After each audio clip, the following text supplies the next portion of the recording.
Hello students. आज फिर हम आए हैं एक नए वीडियो के साथ। आपसे वादा किए थे कि आज हम पोएट्री की क्लास लेंगे, तो आज हम पोएट्री ही देखेंगे।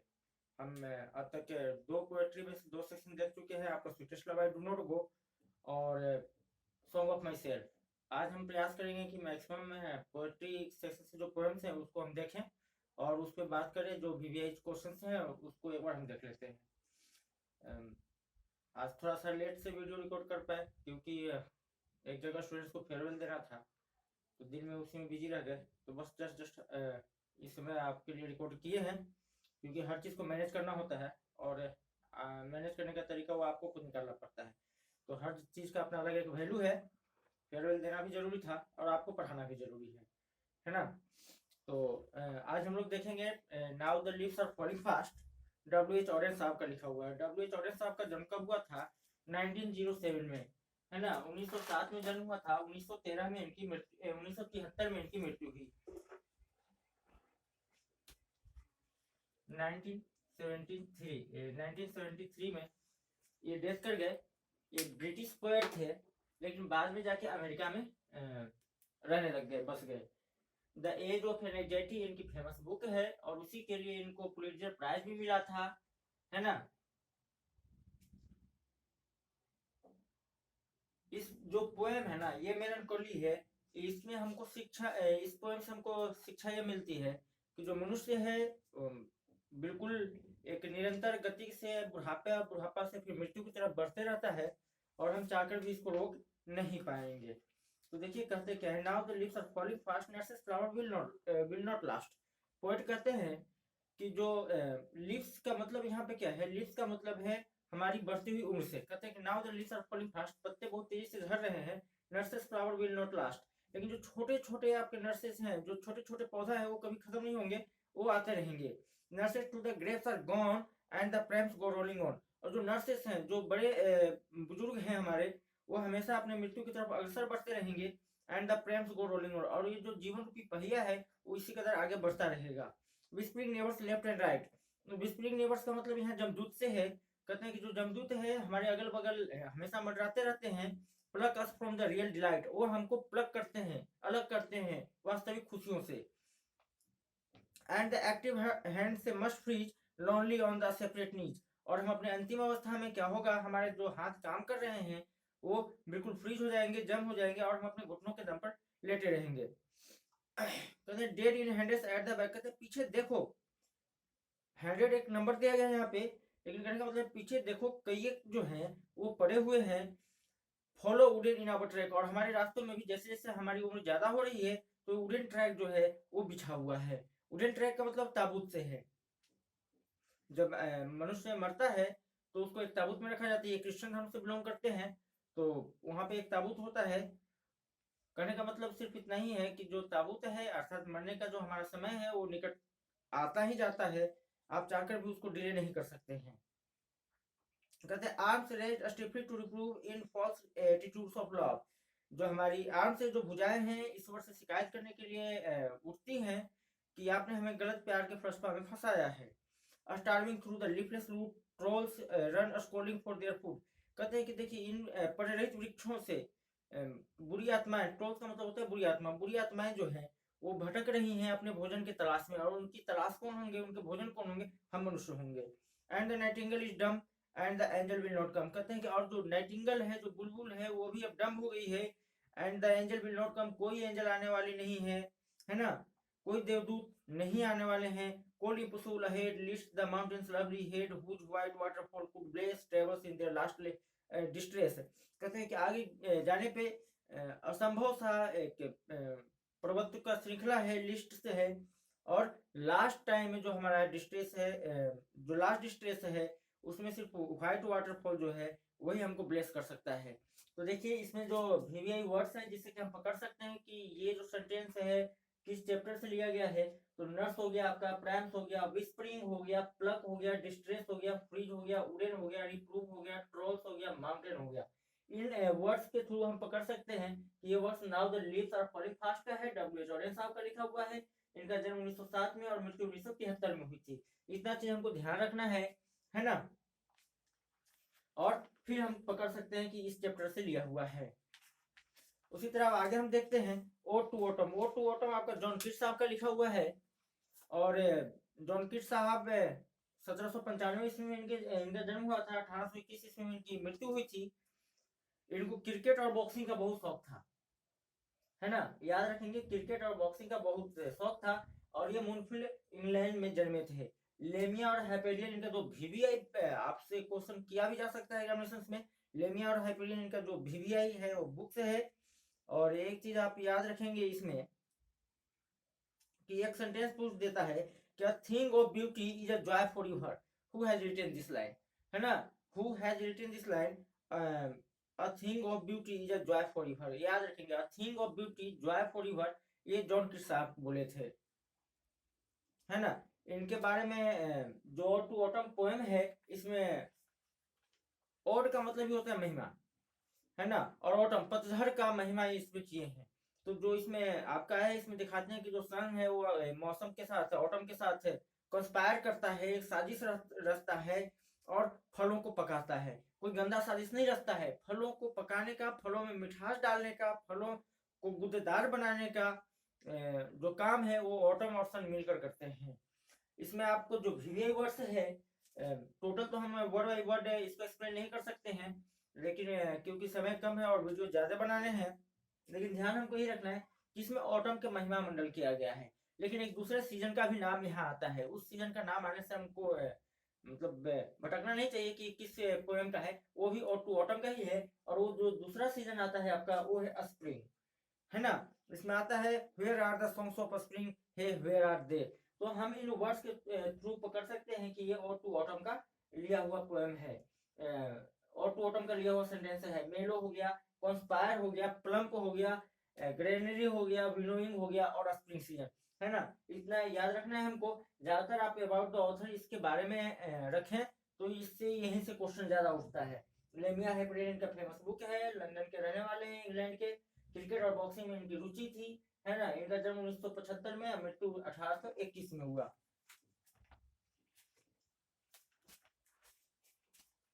अब देखिए an epitaph. An epitaph Walter de la Mare साहब का पोएम है। इनका जन्म 1873 में हुआ, मृत्यु 1956 में, है ना। ये भी इंग्लैंड के रहने वाले थे। बार बार हम उनका जो नेटिव है, प्लेस है, जो बर्थ प्लेस है, इसलिए लिखते हैं क्योंकि एक 2 नंबर का क्वेश्चन आ जाता है कि right the name of 5 English poet. तो देखिए इंग्लैंड, इंग्लैंड, इंग्लैंड, है ना। तो हमको तो यहीं पे मिलते जा रहे हैं ना, इंग्लैंड 4 आपको यहीं पे मिल गए हैं। और देखिए अमेरिकन है बाय बर्थ, फिर इंग्लैंड में जाके सेटल हो गए हैं, टी.एस. एलियट साहब भी। तो 5 पोएट तो आपको यहीं पे मिल जा रहे हैं, लेकिन बाय बर्थ ये अमेरिकन है। टी.एस. एलियट साहब बाय बर्थ अमेरिकन है। और आप देखेंगे कि डब्ल्यू.एच. ऑर्डिनरी साहब बाय बर्थ ब्रिटिश हैं, अमेरिका में सेटल हो गए हैं। टी.एस. एलियट साहब अमेरिकन हैं, इंग्लैंड में सेटल हो गए हैं, है ना। इस बात का हमको ध्यान रखना चाहिए। और ये जो आप पढ़ रहे हैं N epitaph Walter de la Mare साहब का, 1873 में इनकी जन्म हुई, 1956 में देहांत कर गए। इंग्लैंड के रहने वाले थे। इनके 2 प्रमुख किताब हैं, वो आपका है songs for children and peacock pie. इनको ऑर्डर ऑफ मेरिट से सम्मानित किया गया था।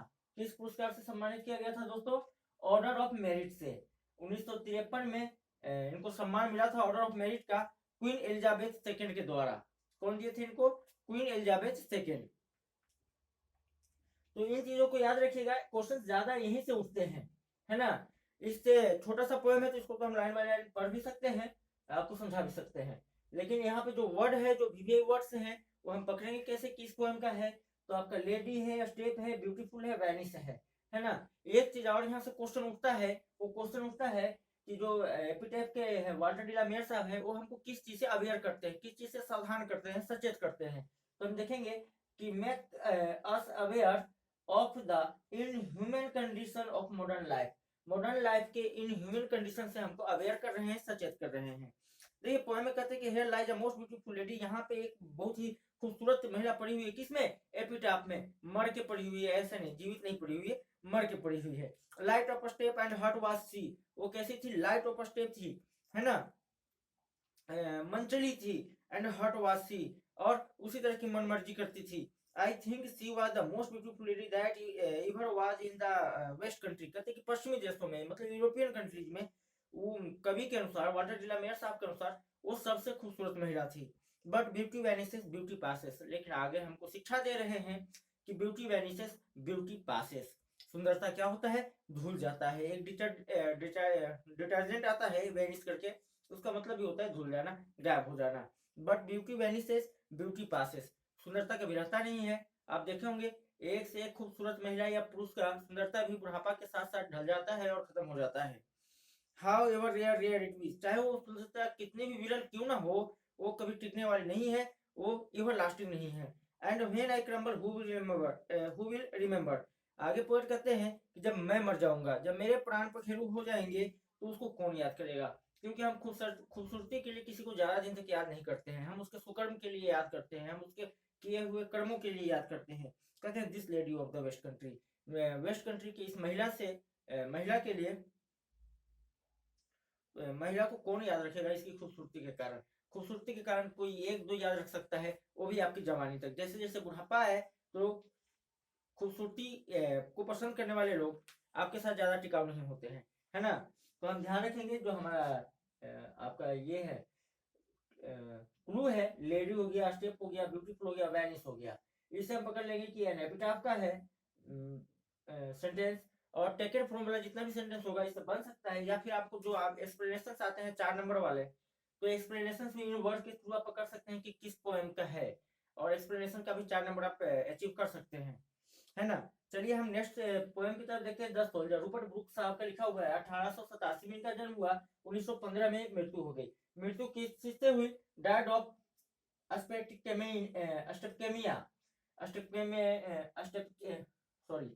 सेप्टिकेमिया एक ऐसी बीमारी है जो कीटाणु के काटने से होती है ना। थोड़ा सा वीडियो बनाने के कम समय में ज्यादा आपको देना है, इसलिए थोड़ा सा प्रोनाउंसिएशन में गड़बड़ी हो जा रही है। देखिए डायड ऑफ सेप्टिकेमिया, ये कीटाणु के कारण से जो रक्त विषैला हो जाता है, ब्लड पॉइजनिंग इसको कहते हैं हम, उस कारण से इनकी मृत्यु हो गई थी। एक सैनिक थे, वॉर पोएट के नाम से जाने भी जाते हैं ये, है ना। और इंग्लैंड के लिए लिखे भी है और इंग्लैंड के लिए काम भी किए हैं सेना में। इसमें जो आपको क्लू मिलने वाला है जिस वर्ड से, फॉरेन हो गया, डस्ट हो गया, पल्स हो गया और जेंटलनेस हो गया, इन शब्दों से आप पकड़ सकते हैं कि ये 10 सोल्जर का लिखा हुआ है। और इसमें बताया गया है, कहते हैं कि एक सैनिक जो अपने राष्ट्र के लिए लड़ता है, अगर वो विदेश में शहीद होता है तो बेहतर यही चीज है कि उसको वहीं पे दफना दिया जाए। क्योंकि कहते हैं कि जहां पे भी मुझे दफनाया जाएगा, चाहे जिस कंट्री में मुझे दफनाया जाएगा, वो कंट्री हमेशा हमेशा के लिए इंग्लैंड का होकर रहेगा, है ना। वो कंट्री हमेशा इंग्लैंड के लिए होकर रहेगा। और उसमें रिचर्ड डस्ट, उस जमीन पर जो मेरा डस्ट होगा वो रिचर्ड डस्ट होगा। आपको क्लू में हम दिए होंगे डस्ट, है ना। वो रिचर्ड डस्ट हमेशा हमेशा के लिए उसमें घुल जाएगा। तो इस पोएम से को आप इसी से पकड़ सकते हैं। इस क्लू, इतना क्लू काफी है इस पोएम के लिए। आगे देखते हैं मेकाविटी। मेकाविटी जो पोएम है टी.एस. एलियट साहब का लिखा हुआ है। टी.एस. एलियट साहब का जन्म 1888 में हुआ था, 1965 में देहांत कर गए थे। अमेरिका में जन्मे हैं लेकिन बाद में इंग्लैंड में सेटल हो गए थे। इनको नोबेल प्राइज से पुरस्कृत किया गया है 1948 में। इनकी कुछ प्रमुख वर्क्स हैं, फेमस वर्क्स हैं, the waste land, ash Wednesday and four quarter. अभी आपका मॉडल पेपर में दिया भी था ये कि कौन लिखे हैं the waste land and four quarter, तो ध्यान में रखना है हमको। और VVI है, बहुत बार पूछ चुका है एग्जामिनेशन में, फाइनल एग्जामिनेशन में भी। इसका क्लू क्या है, हम पकड़ेंगे कैसे, हम पकड़ेंगे क्रिमिनल से। मेकावेटी जो बिरार था, है ना, वो क्रिमिनल था अपने समाज में, अपने जात में। बेफलमेंट, लेविटेशन, फकीर, जिंजर, डॉम्ड, फैंड, थम्स, इन वर्ड से हम इसको पकड़ सकते हैं। इस पोएम में दिखाया है कि जो मेकाविटी है वो काफी मास्टरमाइंड क्रिमिनल है ना। वो फ्लाइंग स्क्वाड को डिसअपियर कर देता है। बफलमेंट ऑफ स्कॉटलैंड यार्ड है, वो स्कॉटलैंड यार्ड के लिए सरदर्दी बना हुआ है। और क्राइम करने के बाद वो कहीं भी टिकता नहीं है। इससे एक और क्वेश्चन भी आ सकता है कि वो आउटवर्डली कैसा दिखता है, वो बाहर से कैसा दिखता है, तो रिस्पेक्टेबल है। कैसा है, रिस्पेक्टेबल है, इस बात का हम ध्यान रखेंगे। और मेकाविटी को कहा क्या जाता है, तो हिडन पा, है ना। मेकाविटी को हम क्या कहेंगे, तो हिडन पा कहते हैं, छुपा रुस्तम कहते हैं, वो हिडन पा कहा जाता है, हिडन पा। और वो काफी रिस्पेक्टेबल है आउटवर्डली, है ना, आउटवर्डली काफी रिस्पेक्टेबल है और हिडन पा कहा जाता है। तो इस पोएम का इतना ही क्लू है, इससे आप इसको पकड़ सकते हैं। एक और वर्ड आता है कि वो कैट जो है, वो बिलार जो है वो कैसा है, तो उसमें क्या भरा हुआ है, तो डिसीटफुलनेस, क्या भरा हुआ है, डिसीटफुलनेस।